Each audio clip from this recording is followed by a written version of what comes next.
Magluluto po tayo ngayon ng ginisang kalabasa.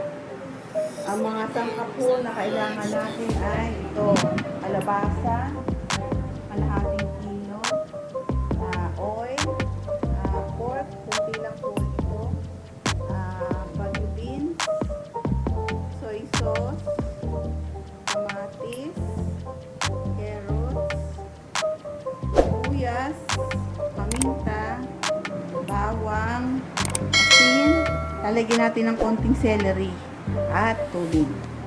So guys, ito na po, mag-uumpisa na po tayo. Uunahin po natin ang mantika. Sunod po natin ay bawang, garlic,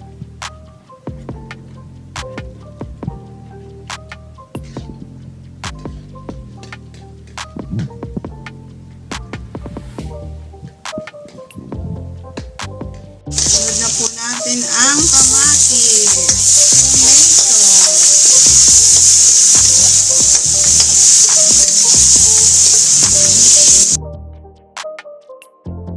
Po natin ang paminta.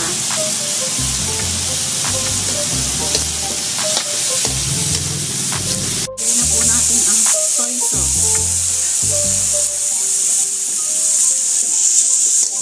Sunod po, ilagay na rin po natin ang carrots at bagu beans.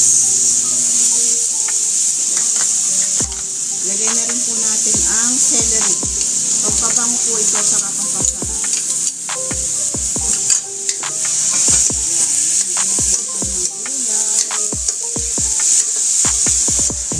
Ayan po tayong sabaw.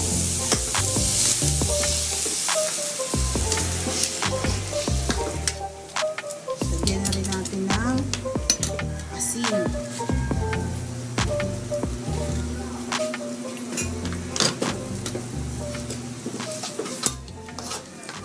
Yan po ng natin ng asin at medyo kulang. Natikman po kulang ang asin.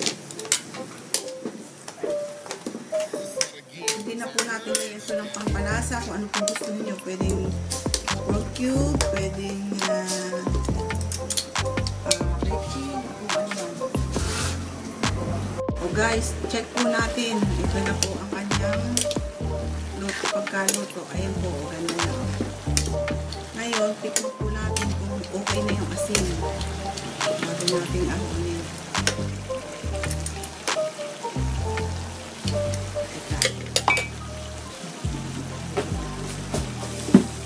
Tikman po natin kung lasa.